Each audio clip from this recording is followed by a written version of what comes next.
Welcome. I'm going to go ahead and get started. I'll have a couple of intro slides, so as people are joining, they won't miss too much. So I'll go ahead and get started. I like to first of all thank you for taking time out of your day to spend this hour with us from Carisk Partners to talk about traumatic brain injury.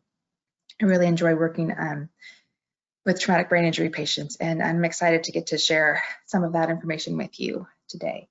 Let me just get the slides going here. Okay, so first, just some logistics for today's webinar. In order to earn the continuing education credits for the webinar, you do need to attend the session in full for the 1 hour duration. And then during the middle of the session, we're going to take 3 breakpoints for quick poll questions that will appear. Make sure you click an answer. Doesn't matter if you're correct or not, but just make sure you participate in those polls to be able to earn that credit. That's a requirement for us. If you have any questions or concerns, feel free to reach out to Paige. Her email's right there. She's on this webinar session with us, and she can get a hold of me if there's anything needed to happen urgently. Also, if you have any questions or comments about the presentation as it goes on, please enter those in the chat or the question section, and Paige will go over those at the end of the presentation. We'll go through all questions and answer anything that you guys can think of to ask. Lastly, on logistics, after this session, you're going to receive an email with a survey, and I'm really interested in your responses in particular because we're developing this as a series of talks on traumatic brain injury and other topics down the road. I'm really interested in any future topics that you would find interesting so that we can tailor something directly to your specific interests. So please fill those out and let us know what you'd like to hear about in the future. All right, I'm going to go ahead and get started. First, just a little bit about me. So I'm a physiatrist by training, so my specialty is physical medicine and rehabilitation, and I'm also board certified in brain injury medicine, which is a subspecialty of physical medicine and rehabilitation. I've worked in lots of different settings. I worked in an outpatient clinic setting and worked as a primary treating physician for a work comp clinic here in California. I'm based out of the Sacramento area in California. I worked there in outpatient work OCMED clinic and outpatient PM&R clinic for a year. But then I also worked, most of my career has been working at the UC Davis Medical Center in Sacramento. I ran the acute rehab unit there for approximately 7 years. And I also ran the hospital consult service. So seeing patients with traumatic brain injuries, spinal cord injuries, lots of other conditions early on in the hospital, sort of from the ICU stages through getting them out of the hospital and back home or on to the next stages of their recovery. A few years ago, I left UC Davis, and now I work for a subacute rehab program called Neurorestorative. There's 2 facilities in the Sacramento area that I work with. So that's just a little bit about me, but more interestingly now, we'll go ahead and move on to traumatic brain injury. So what is a traumatic brain injury? So really it's defined as a blow or a jolt or a penetrating injury to the head that disrupts the normal function of the brain.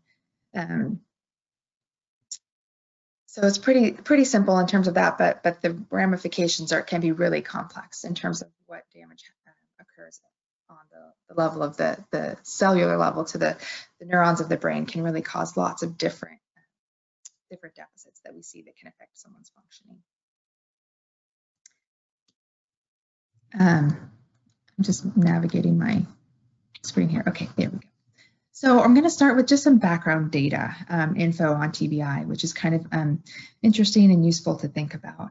The most recent data we have from the CDC comes from 2014, and that at that time they reported 2.8 million traumatic brain injuries per year, and that had increased from 1.7 million just 4 years prior. There were 56,800 traumatic brain injury related deaths, 275,000 hospitalizations, and 2.53 million ER visits. So a lot of care related to these injuries.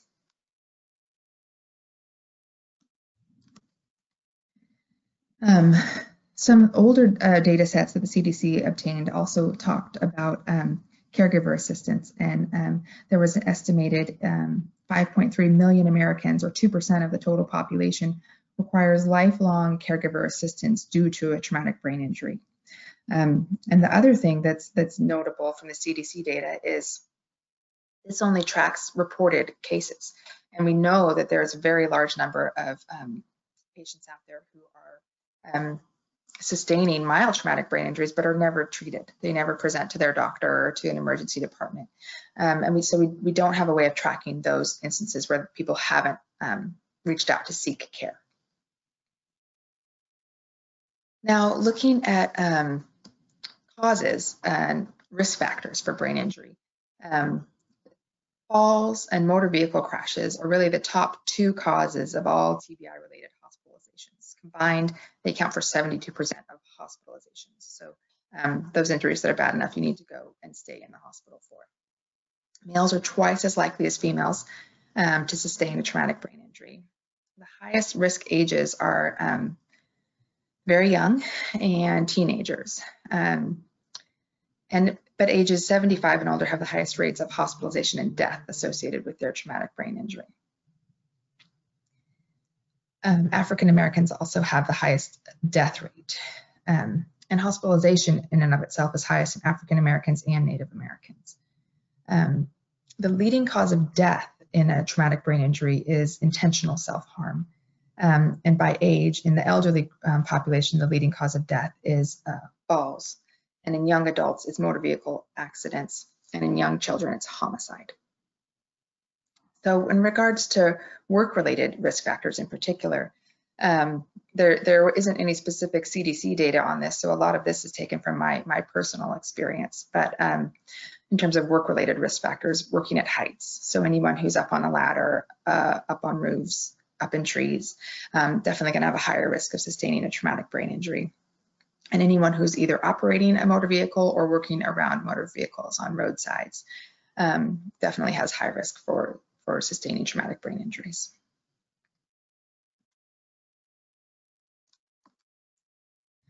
So here, this is just a graphic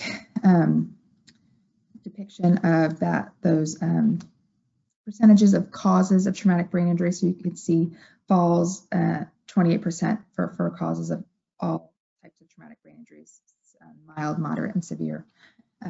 Motor vehicle collisions, and then the other categories there. I'm going to go ahead and pause for a quick second to allow the first poll question for those CE credits. Should pop up in just a moment.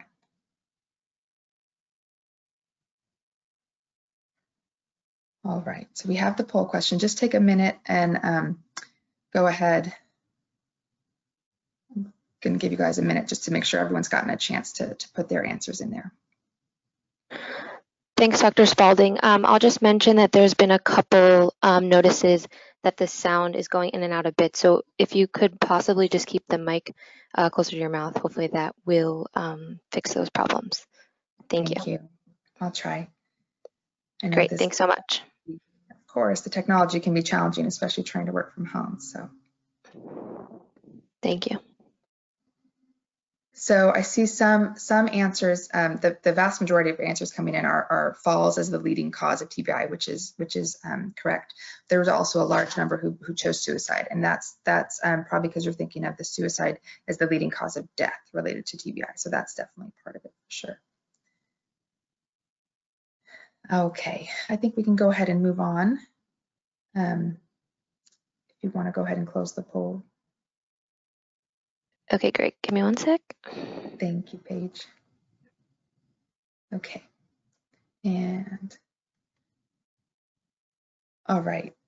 And you can see my screen again. We're back on track. Yep, looks great. Great, thank you. Okay.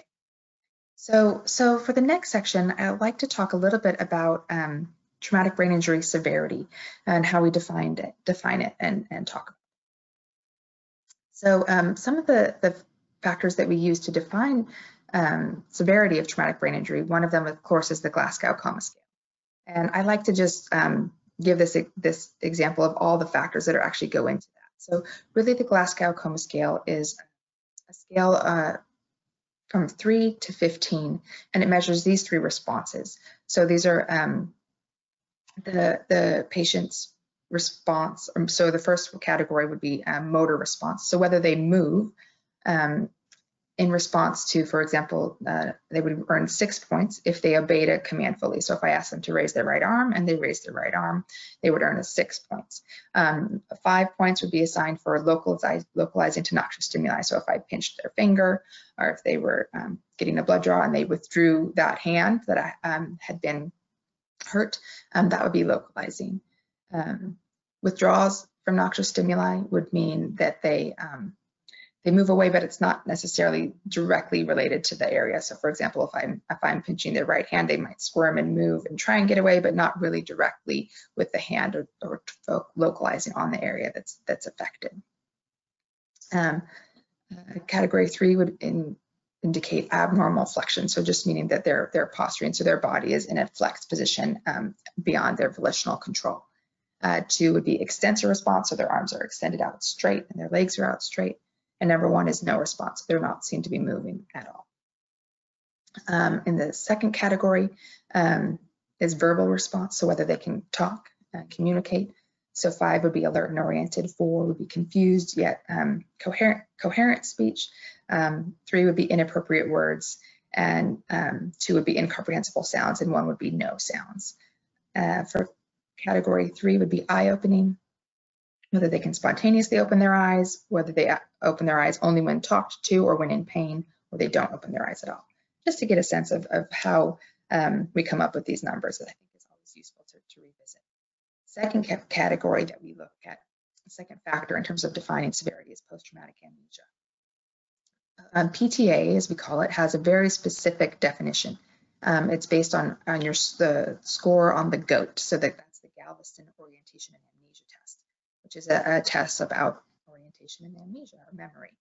And you have a total of 100 points. Here's just some examples of some of the things that are included on that. And you consider to be out of post-traumatic amnesia, so you've returned, your orientation and memory have returned to sort of appropriate levels. If you score greater than or equal to 75 on the GOAT on 3 consecutive days. So it can't be just one time, you have to do it multiple times in a row to show that that level of consciousness is persistent. So here you can kind of see that the classic table that we use to kind of rank severity for traumatic brain injury.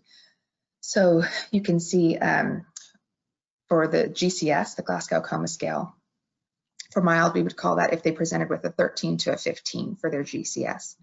And then on the far right column, we have the post-traumatic amnesia, a duration of that of less than a day. And then in the middle, we have LOC. Everyone knows that. That's loss of consciousness. That means they've blacked out. They're not alert at all.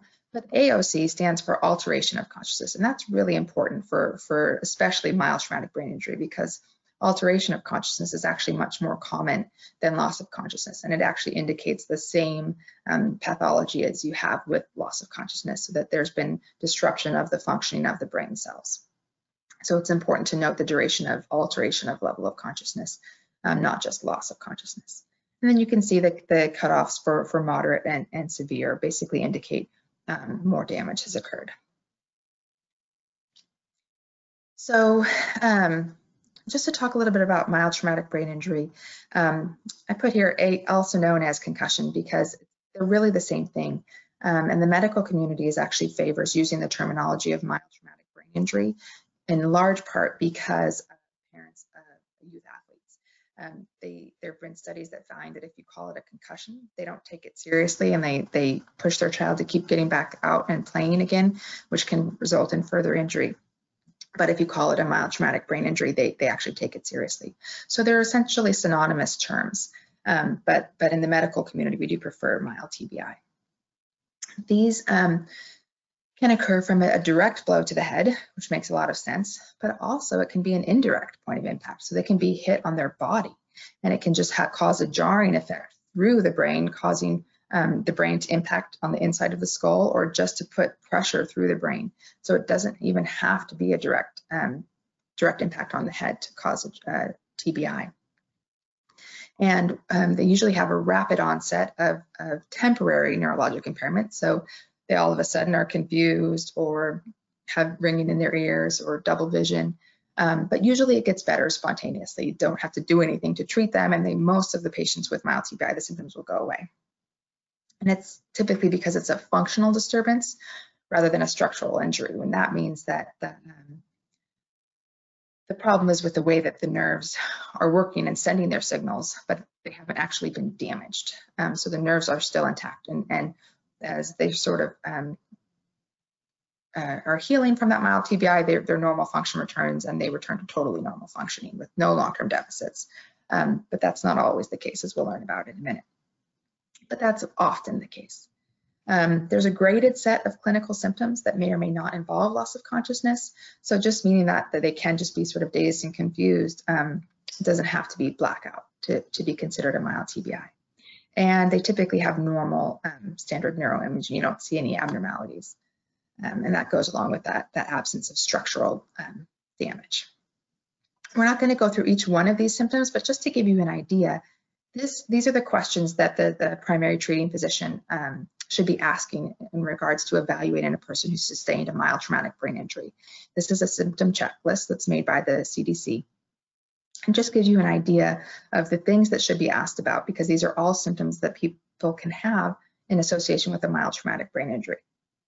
And I find that if you don't ask them specifically about all of these things, they may not tell you, even though they are experiencing them, because a lot of patients don't necessarily attribute their nausea to having been hit on the head, or their funny sensation that they're hearing in their ear, a buzzing they're hearing. They don't always relate that. So you have to ask and kind of tease out the symptoms they might be experiencing. The big thing to note, though, is that there's really lots of different symptoms, and it's all based on which neurons in the brain have been affected. So there can be physical symptoms, cognitive symptoms that affect their thinking skills, and emotional symptoms that can all be related to a mild traumatic brain injury. And looking at the mechanism of injury in mild TBI, you find that acceleration and deceleration forces tend to cause a lot of more deficits. And this is, for example, with helmet-to-helmet contact. So you've got someone who's charging at someone and there's a quick stop. That's that acceleration and deceleration can transmit those forces into the brain and cause damage. For example, helmet-to-ice impact in hockey would be good examples of those. Rotational forces cause more damage than linear forces. So for example, if someone's falling as they're turning and their head's rotating when they impact, that's more likely to cause damage than if they were to just fall straight. And helmets, very interestingly, do not reduce the risk of mild traumatic brain injury. So why do we wear them? Well, we wear them because they do decrease the risk of skull fracture and intracranial bleeding, so developing those more moderate traumatic brain injuries and severe traumatic brain injuries. So they are helpful, and you should definitely wear helmets, and encourage anyone to wear helmets when doing things that are benefited by wearing helmets. But they actually don't protect you from mild TBI, so that's just important to know. Although they are trying very actively to develop new helmet technologies that can decrease the severity of insult based on rotational forces and looking at how they can accommodate for different impacts that may happen.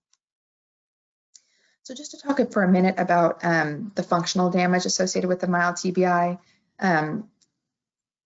I'm not going to go through each of these in great detail, but this is just to give you an idea of the things that can happen. So axons are the long tendrils that connect one neuron to another, and they send signals by ions. So ions, things like sodium, potassium, chloride, transmitting across the membrane can send signals from one neuron to another. And when you have this functional damage with a mild TBI, that normal energy metabolism is impaired. You don't get good blood flow to the brain, and that can affect the way the signals are transmitted throughout the brain from one cell to another. And in contrast, this is compared to a moderate to severe TBI, where you actually really do have that structural damage. So with the structural damage, we have things like intracranial bleeding would be one obvious source of that. So there's multiple types of hemorrhages you can have, and also direct trauma, so a skull fracture or penetrating injuries that actually something goes through the skull into the brain, and contusions where you have bruising of the brain tissue itself. The next big data set out there that I wanted to talk about, aside from the CDC data, is looking at the model systems, traumatic brain injury model systems data. These are really useful, but we also need to know the limitations of them. So they're basically looking at people with the moderate to severe traumatic brain injury who have been admitted to one of the model system hospitals emergency department within 72 hours of injury. So they've come into that hospital system early on. They're 16 years or older, and they've received all of their acute hospital care and their acute rehabilitation within that hospital system. So they get to capture a lot of good data about the patients who care for them. But to know there are the more severely injured patients. These don't include the mild traumatic brain injuries who are treated and released. And here's just to give you some examples of the data that they have compiled for us. This one's looking at hospital stay, so average length of stay in days over the decade from 2001 to 2011. And you can see, for that patient population, the average is sort of in the 20s. And the blue lines there represent the acute hospitalization, and the yellow is the rehab hospitalization phase. Just to give you an overall idea of length of stay. So they're looking at about 45 days before they leave the hospital system. Okay, and then here, this is looking at living situation after, starting here at the time of injury. And you can see that the percentage in blue there of living alone at the time of injury. And it's really important to note that most of the patients aren't able to live alone after discharge.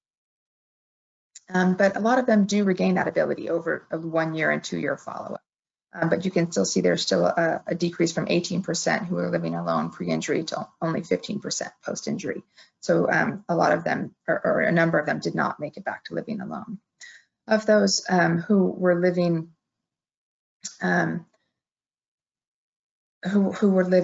with their families, you can see that the living with parents was the ones to increase most afterwards. So typically these people are younger adults who are injured and then need care, and they often go back to living with their parents to care for them in that stage after the injury. And here we're looking at employment status. So again, this is that same category of people with a moderate to severe brain injury who needed acute hospitalization and rehab at one of the model system hospitals. Whereas 62% of all those patients treated there were employed at time of injury, only 31% were able to return to employed status as at 2 years post-injury. So that's about half. So you can see the significant impacts that traumatic brain injury has on living independently and returning to work. So here, just to give you an idea of the percentages of likelihood of people going to live to a private or home setting after rehab discharge compared to needing to stay in a facility. So while 90% were living in a private residence at time of injury, you can see at the times of rehab discharge, 1 year and 2 years, there's still 9% who needed facility level care because of the nature of their injuries. All right, so here, this is just looking at so again, that TBI model system subset, so those moderate to severe, needing hospitalization, needing acute rehab. You can see the cause of injuries in this patient population is a much higher percentage of vehicular-related accidents. So speaking to the fact that the higher forces involved with motor vehicle accidents causing those more severe injuries. And I'd like to take a minute to pause for our second poll question. We'll let that pop up, and please feel free to answer the questions for those CE credits for today.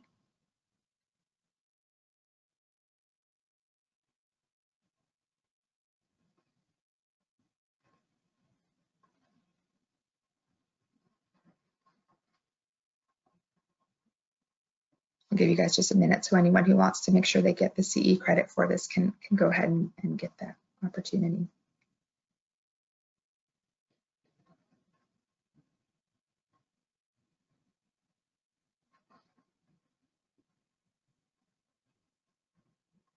And it looks like pretty much almost everyone's chosen motor vehicle accidents, which is the correct response. And I'm thinking we can go ahead and close the poll and move on. Thank you, Paige.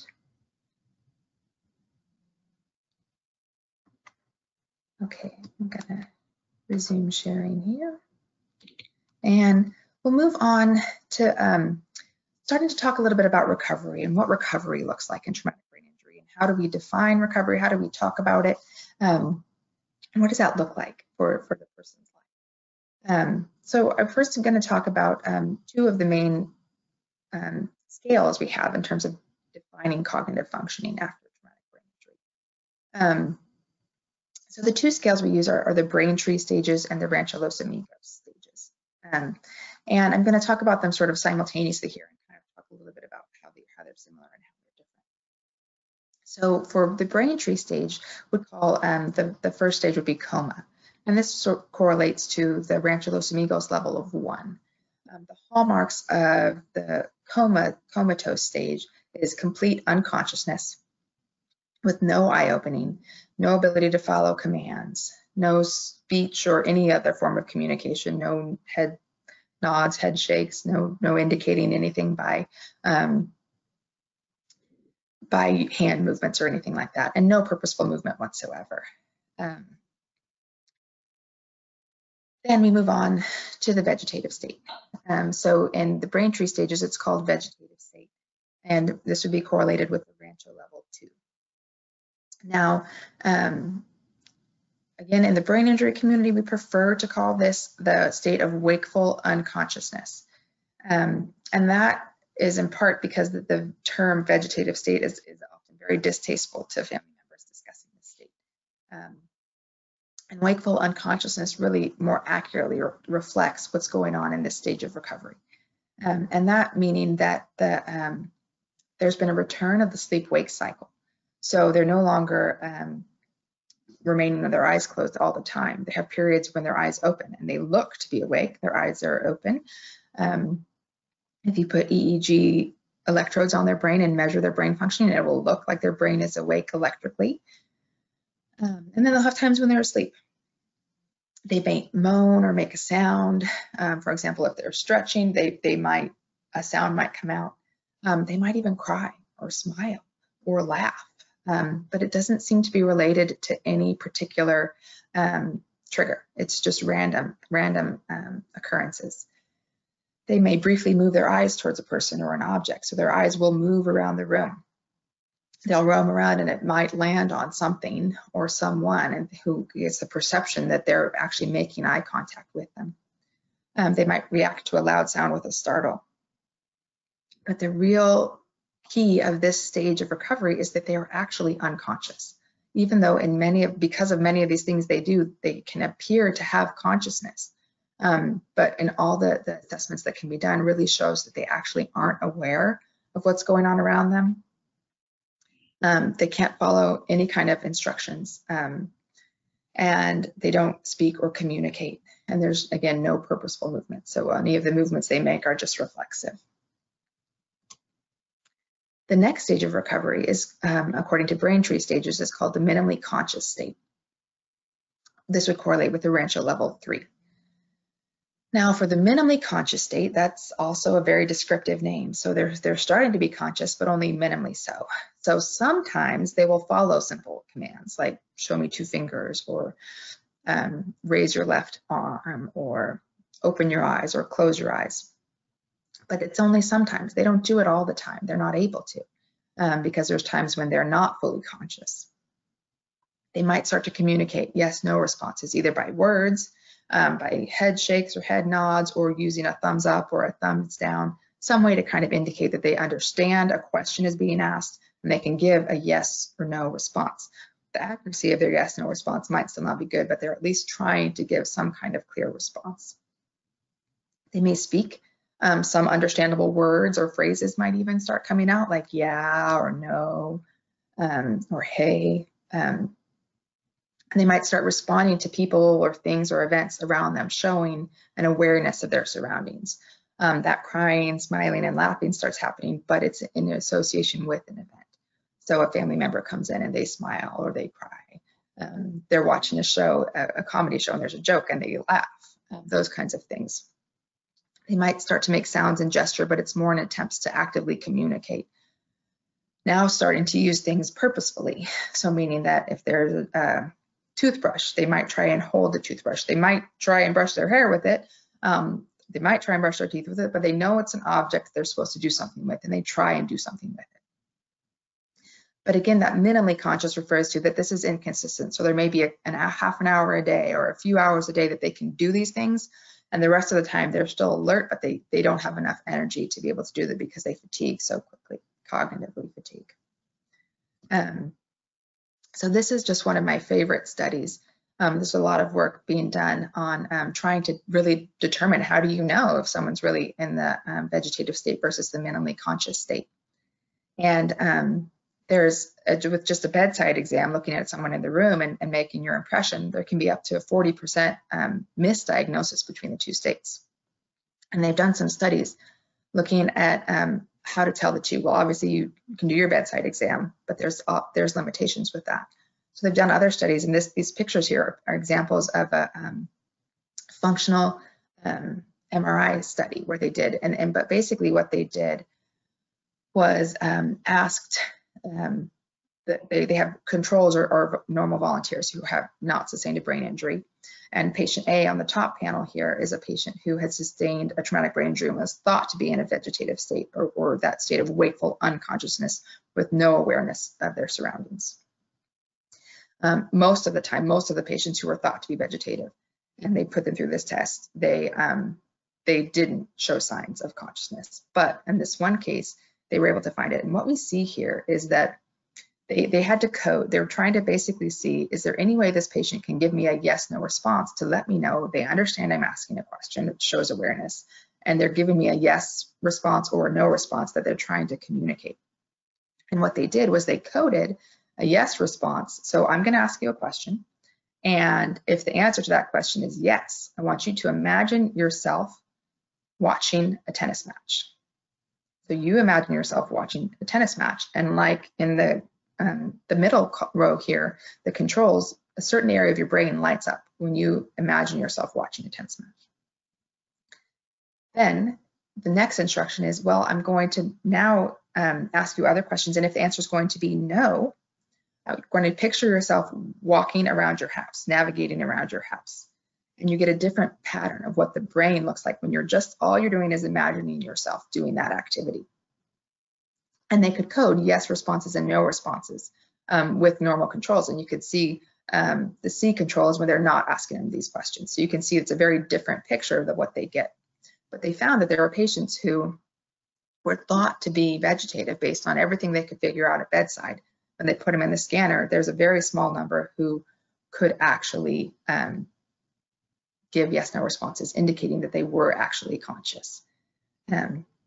It's really amazing research that's being done on this work. Okay, so now basically all of those three levels we just talked about, so coma, Rancho I, vegetative state, Rancho II, and minimally conscious state, Rancho III.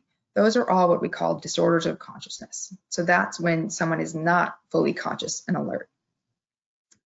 Once they've moved beyond that stage, the next stages of recovery are defined by the brain tree stages as the post-traumatic confusional state. And Rancho Los Amigos breaks those up a little bit into more. We're going to go into each one of those Rancho levels in a little bit more detail. But the important aspect is that in these stages, they have emerged back to having full consciousness. But there's a period of confusion afterwards before normal orientation and awareness has returned. So we'll go a little bit more. I'm going to stop talking about the brain tree stages because that's kind of the utility of the brain tree stages is up through that post-traumatic confusional state.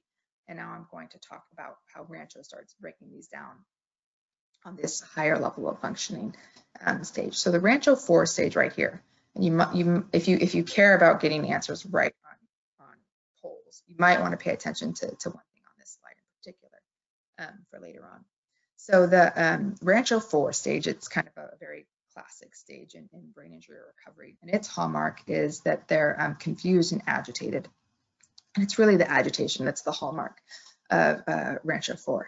I been doing hospital consult work. I'm always excited when I see someone starting to be agitated in the ICU, because that means they're getting better. That means they're waking up, they're moving, they're regaining their consciousness, they're making progress.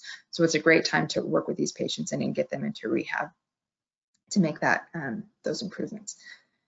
But it can be challenging in an ICU setting, because a lot of times they are restrained and they have tubes and breathing tubes and IVs, and when they start waking up, they start pulling things out, and so they end up having to restrain them both with physical restraints and chemical restraints. So they tend to keep people sedated when their brain is trying to emerge and recover. And so it's a fine balance of letting someone emerge, but keeping them safe while they're doing that.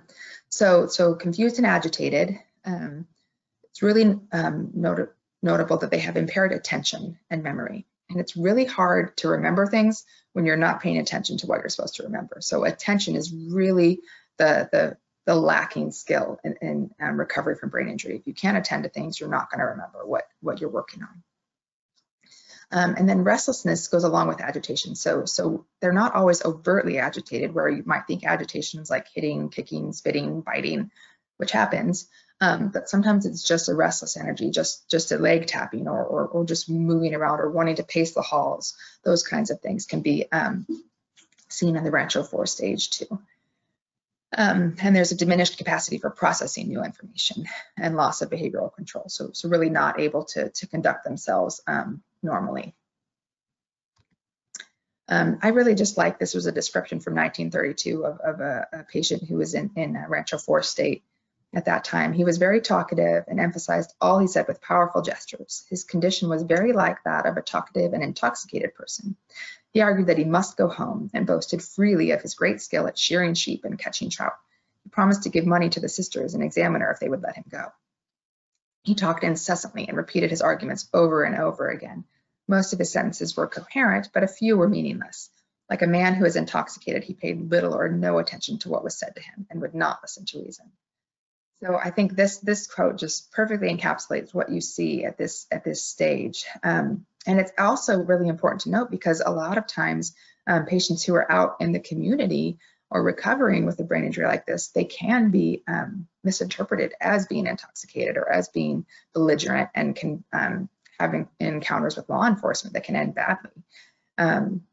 So it's just important to note and support them as they're making those transitions out into the community, to make sure that they have a way to identify.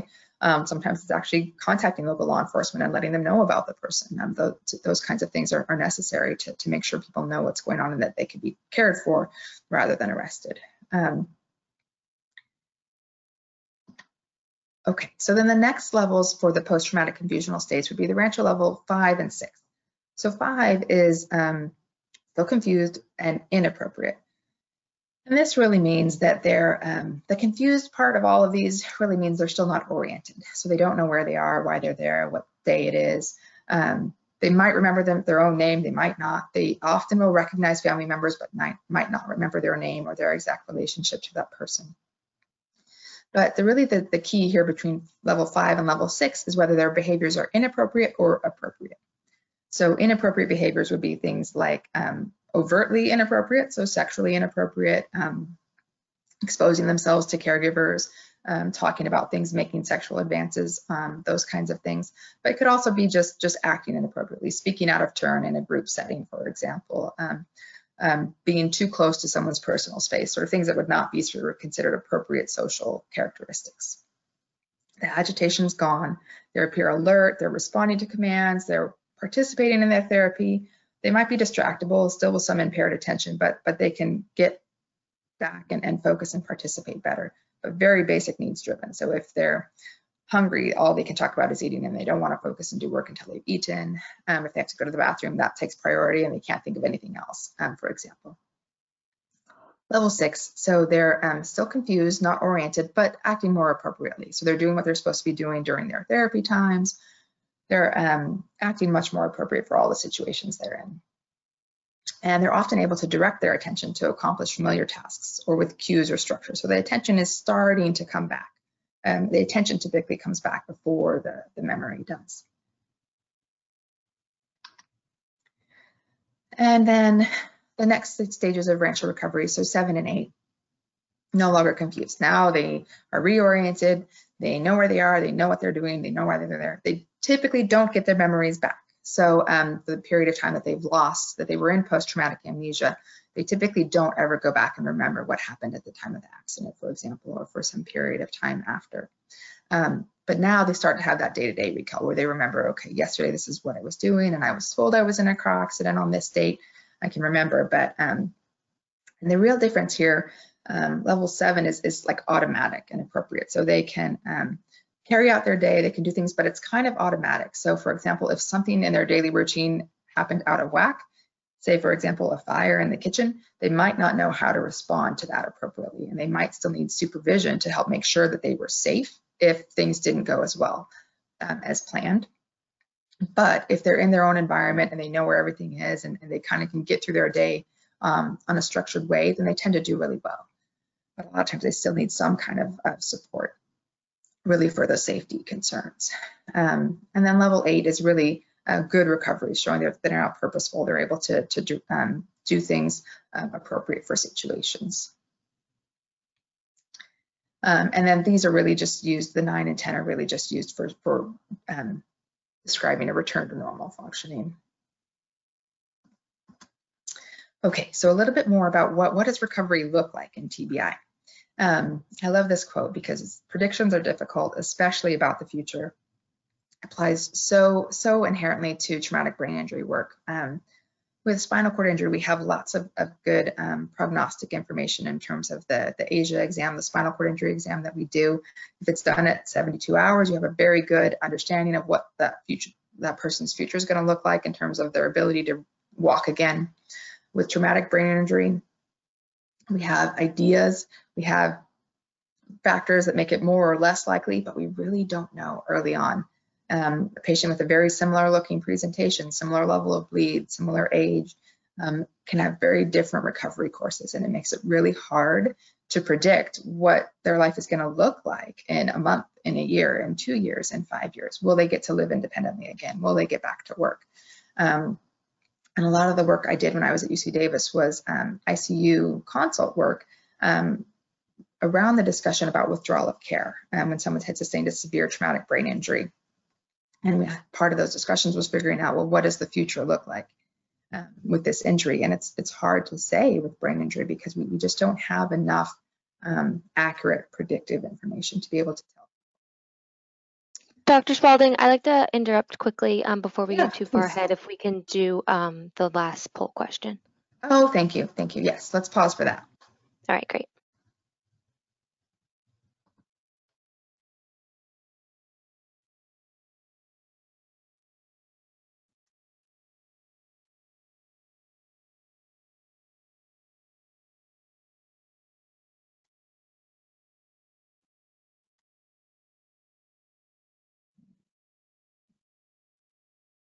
Yes, and looks like most people are getting it right.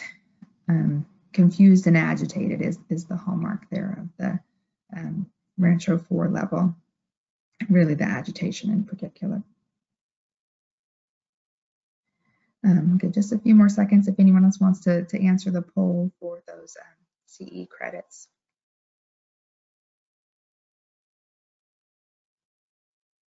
All right, I think we can go ahead and close the poll. Looks like everyone's answered. Right. Okay. All right. Okay. Thank you, Paige, for that. So now looking at the natural history of recovery in mild traumatic brain injury, whereas we talked about earlier, most traumatic brain injuries resolve in 7 to 10 days. There are patients who do go on to have long-term symptoms. And post-concussive syndrome is basically when patient symptoms have persisted into sort of months down after the time of injury. And a small percent do go on to have chronic symptoms. And there's a much higher risk of developing post-concussive syndrome if you have comorbid psychiatric disease, or if there's litigation involved, or workers' compensation claims, of course. There's more likelihood that they will have long-term symptoms. Now, there's some common misconceptions about mild TBI. In particular, the symptoms and sequelae that are not recognized immediately post-injury are not due to the traumatic brain injury. There's really two reasons why this is a myth. Number one is that it could be like I mentioned earlier with nobody may have asked. Nobody maybe asked them about if they were having ringing in their ears or if their balance was impaired. And then all of a sudden later on it gets brought up. It doesn't mean that they never had it before, but maybe nobody thought to ask them all of those questions that are meant to be asked to evaluate a mild traumatic brain injury. But another reason is in the patients that go on to have longer term symptoms, there actually is some level of damage. It's not just a temporary functional decline, but there is actually sort of microscopic or neuronal level damage that happens that you don't see it on CT scans or MRIs. But it does actually affect the nerves functioning so that they can't transmit the signals like they should be able to do. And some of that process that causes that cellular level damage can actually, they have these cascades of effects that happens, and that can take days to weeks before that damage is fully set in. And so sometimes new symptoms will actually develop within those days to weeks after the injury. Second big misconception is that mild traumatic brain injury symptoms should resolve within 3 months, and more chronic symptoms are likely due to psychological factors or to secondary gains. While those factors do increase the risk of having long-term symptoms, there are many patients who don't have those factors and they still have long-term symptoms, which does indicate that there is some effect of the mild traumatic brain injury that can last indefinitely. It can last a year or more and can really affect people's functioning. The third common misconception is that mild TBI should always be associated with mild sequelae. And more severe sequelae or symptoms are likely due to psychological factors. But it really speaks to the fact that it really, your brain and your cognitive functioning is so important in terms of your ability to get through your day, to function independently, to work. You can have mild impacts that can actually cause significant deficits, especially when it's an impaired attention. So we talked about the post-traumatic confusional states having impaired attention, and that's expected. You think it's a mild or moderate and severe brain injuries, you expect them to have those big deficits. But even the mild traumatic brain injury, attention is a really significant deficit that is common to occur in even mild traumatic brain injuries. And when you have impaired attention, you don't function well. People know of ADHD. I mean, it's like that, where you can't attend to your tasks, to the work you need to get done, to your home tasks, to managing your life as you need to. So even relatively seemingly mild impacts or injuries can actually cause severe consequences for the patients. Just speaking a little bit here about what recovery looks like. So there's lots of people involved in that recovery process for these patients. There's a multidisciplinary treatment approach for sure. Both within the rehabilitation world, there's a physiatrist or a neurologist, ideal if they have brain injury experience. Not all physiatrists or neurologists really have brain injury as a big part of their practice or have particular expertise or experience managing it. So you want to make sure that the treating doctors that are taking care of the patient really know what they're doing in regards to brain injury care. And then there's the therapy team. So physical therapy, occupational therapy, and speech therapy are all going to address their particular aspects of recovery from the brain injury. Neuropsychology is really important, not only for doing sort of testing to evaluate their deficits and sort of guide return to work, return to driving and living independently, but they can also provide emotional support for dealing with the emotional symptoms that go along with traumatic brain injury as well. Oftentimes, it's needed to pull in additional specialists as well, including psychology or psychiatry, ENT for looking at balance problems, epileptologists if they develop post-traumatic epilepsy. Post-traumatic headaches are very common, so they might need to see a headache specialist. So it's normal that patients will see many different doctors and many different therapists for treating their brain injury. Just to speak a little bit about the psychosocial aspects of traumatic brain injury recovery. When patients have let me just start by saying that this is one of the most challenging aspects of traumatic brain injury recovery is because traumatic brain injury affects people's personalities, their behavior. It can make them very difficult to live with and care for, and it can be very challenging in terms of that recovery. If they had co-occurring mental health conditions or substance abuse beforehand, it's often compounded. But also, if someone's never had problems with those in their life, having had the traumatic brain injury, they're actually more susceptible to developing depression, a bipolar-like presentation, new substance abuse that's never been a problem for that person before, and that can really affect their social dynamics, and their family support system can be really shook up because of the challenges in managing these behavioral changes. Now, caregiver support. So depending on the deficits, and again, even relatively mild or moderate injuries might end up having significant need for a caregiver because of those cognitive deficits. If someone's not safe, if they don't know how to deal with something, if the house catches on fire, they need to have supervision. And that's the real challenge with brain injury, and the real factors that go into long-term costs is really caregiver support. Always, if it's an option, always try and work too. And as you saw with the model systems data sets, the most common location is to get back to a home environment with family caregivers, but there's a significant burnout. Like I said, depending on the level of injury, there can be caregiver burnout for lots of different reasons. And someone who's very severely injured is in that minimally conscious state and is requiring lots of physical assistance and Hoyer lifts and total dependent assist care for everything they need. There's significant burnout for that. For patients who are in that post-traumatic confusional state where they're not oriented, they need to be reminded. It's like 50 first dates, they don't know where they are and why they're there and what's going on around them. And so they need that constant reminders, and that can be really emotionally and mentally draining for caregivers.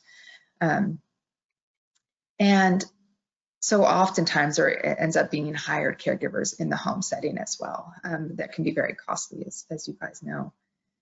And some patients are just too impaired, or they don't have the family support to allow them to live in a home environment. And so they may end up at a long-term facility placement. It's really ideal if they can be placed in a facility that has brain injury expertise, because it's really challenging to manage the different aspects of their care. And so subacute rehab facilities that specialize in traumatic brain injury, like where I work at Neurorestorative. There's other facilities around the country, Center for Neuro Skills, QLI, Learning Services. There's lots of good programs out there that do this kind of work, and they do it well. And there's other programs that are sort of long-term residential level programs that are more like a home environment, and lets the patient sort of have more independence and more autonomy, but still having the support they need to maintain that. There's lots of different levels of care that you can have, board and care levels, where group homes, kind of different settings in different areas around the country. There's lots of different ways people manage it, but it's really important to try and match them up with providers and facilities that know how to help patients with brain injury. And then lastly, we'll just talk about return to work considerations. So it's really important to note that only half of those with moderate to severe TBI who were employed at the time of injury have returned to work by 2 years after injury. So that's that TBI model systems data. That these are really devastating injuries, and they affect physical functioning, cognitive functioning, and emotional functioning. And all of those aspects can leave them unable to return to work. It seems obvious on the moderate and severe side. People kind of expect that, but what is often not expected is that even those mild TBIs can have factors that really can impede their ability to return to work, and factors that go along with it. So if you have a mild traumatic brain injury and you have psychological distress for other reasons in your life, that's going to make it much less likely that you'll get back to work. One factor that will affect whether a person with a mild traumatic brain injury returns to work is just that it's kind of obvious, but their global functioning, how they're doing in their life, how they're doing every day. If they're struggling at home, for example, it means it's much less likely that they'll get back to work. And another sort of cutoff point that that's kind of tips the point, like, oh, we should really worry about, is this person going to actually get back to work or not? If it's a mild TBI and they're still on leave at 2 months post-injury, it makes it much less likely that they will get back successfully. So with that, I'm going to see if Paige was able to collect any questions, or if you have any questions now, feel free to enter them into the chat or the question section, whatever you see. I'm happy to answer any questions.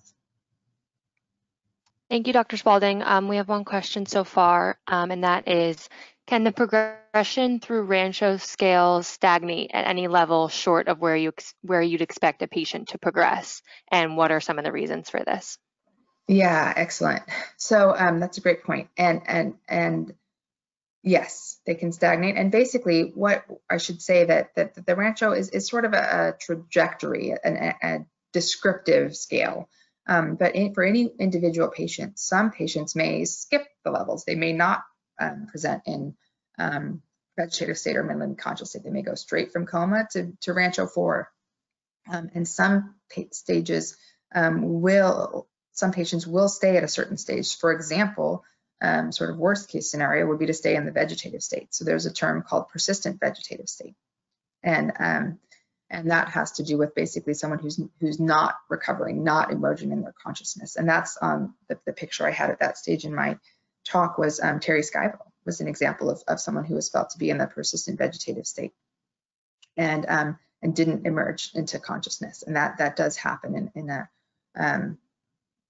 fair number of those severe, up to 20% of those severe cases can stay in persistent vegetative state. But also, a lot of times people will stay in the post-traumatic confusional state. They may never regain orientation. But typically, what you see with brain injury recovery overall is that as they emerge, if they make it to minimally conscious state, they typically continue to do more. They typically tend to get out of that stage into the next levels of recovery. But it's very common that they don't make it to the end, to the Rancho VIIIs or IXs, that they end up somewhere in that confused inappropriate stage or the automatic inappropriate stages where they can kind of get through their life, but it's not fully independently. Yeah, great question. Thank you. A few more questions just came in. The next one being, are medications improving care for TBIs? Yeah, so medications it's very important that people who are prescribing medications know what they're doing, because there's a lot that we can do to help, in particular with the disorders of consciousness patients. There's lots of medication management that can be done to help patients emerge from that vegetative state into the minimally conscious state and beyond. And also a lot of the symptoms that they have, the agitation, the post-traumatic headaches, epilepsy, they can be managed with medications. So there's no medication that helps someone recover faster, but there's medications that can target all the different symptoms that they have. Great, thank you. Next question. Okay, next question. Do you agree? Oh, wait, give me a second. They're coming in quickly and scrolling. Okay. Do you agree with doing modified hours along with work restrictions when returning claimant back to work to make them more successful with working? Yeah, and I have a whole other talk on this too, but definitely in returning to work for mild traumatic brain injury, they have to go back modified. You can't return to, same as for youth athletes, you can't return to play. You can't return to work until you're symptom free. If you go back too early or too intensely, the symptoms are going to recur and they're going to last longer. So you have to take it easy on your way back in with reduced hours and reduced duties. Is the typical for people who don't get better on their own within a week or two. You need to start them back slow. Okay, great, thanks. Next is with work comp and head injuries with post-concussive syndrome after 3 months, should we be asking for a baseline neuropsych eval?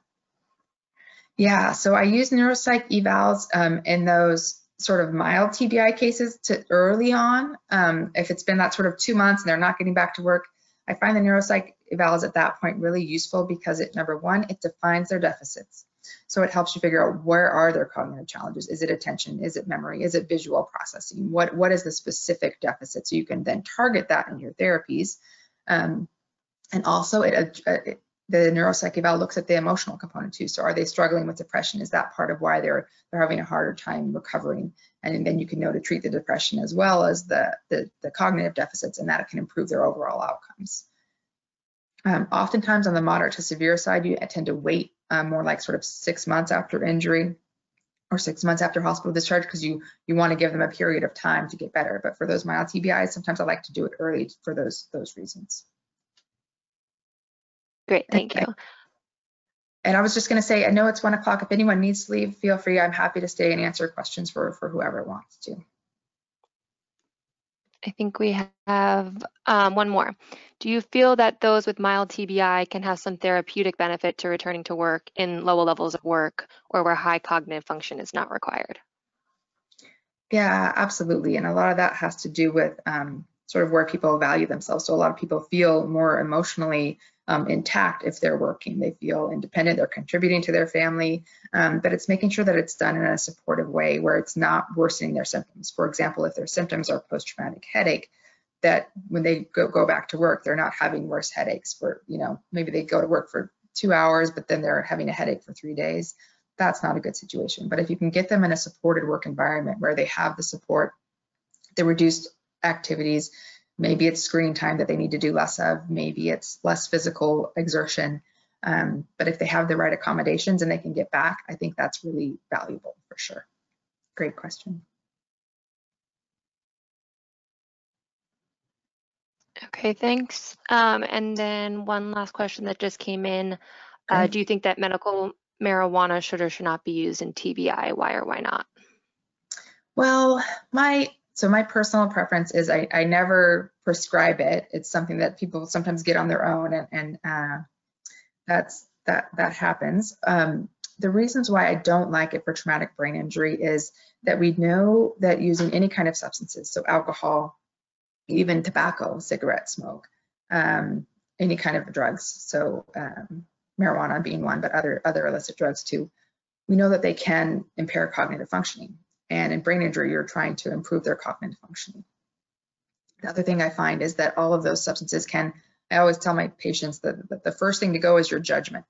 So if you start using things like marijuana, you might think that you're safe to go out and drive a car when you're clearly not. And so it's putting them at risk of additional injuries if they are using those substances. There are specific situations where I've had patients who've had chronic pain or spasticity where the medical marijuana has been very beneficial. I do all I can to recommend against use of it for brain injury, especially in the first couple of years post-injury. Thank you. A couple more questions, if that's okay. Yeah. Okay, great. What tests can be given to determine the extent of a head injury or if someone is exaggerating their symptoms? Would a neuropsych eval help to determine this? Yeah, great question. So, the things we talked about, the severity markers, so the duration of loss of consciousness or altered consciousness, initial GCS, and post-traumatic amnesia are useful. But in some of the mild TBIs, those are all basically normal. And neuropsych testing is actually a very useful tool in those situations because there's always a concern, are they malingering? Are they outright malingering, right? And so the neuropsych testing, I definitely find it useful in those situations because it does have built into it some validity measures to basically see, is this person giving appropriate effort? Are they actually trying to do their best on this test or not? And so the neuropsych testing can definitely help to answer that question, which is another good reason to get it sort of earlier on in those questionable cases. Thank you. And next is, would you recommend Namenda for those with cognitive or memory issues after a mild TBI? Yeah, there is some data that it might be helpful. So Namenda or Aricept, other medications that are used for dementia or like Alzheimer's type dementias. There's some evidence that they can be helpful. It's the kind of thing that it doesn't help everybody and it doesn't help a lot. So I don't use it all the time. I have sort of, depending on, and in mild TBI, it really depends like what's the deficit. So if attention is a really significant deficit, I'll use medications like Ritalin, which would be used for ADHD, to help improve their attention and help them be more functional in that way. But I definitely have patients who are on things like Namenda or Aricept. But but it's not like my go-to choice, personally.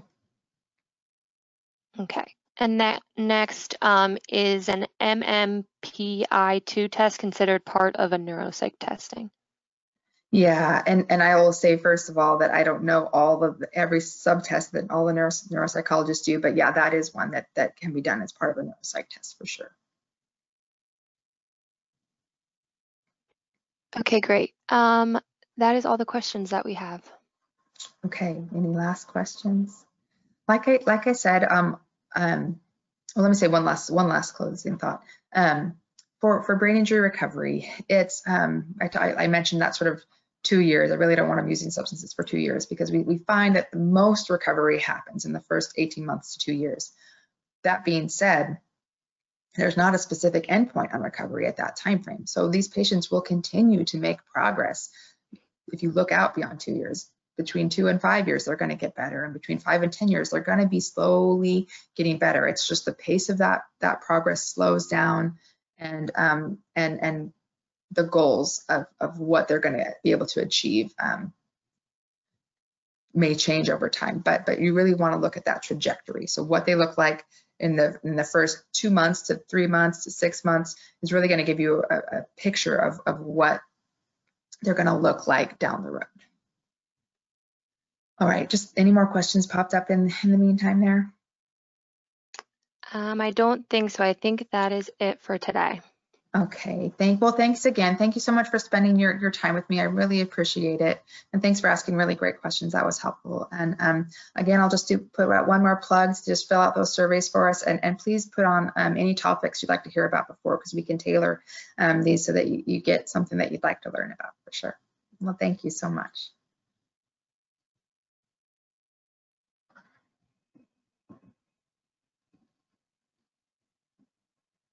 Thanks, everyone. Thank you. Take care.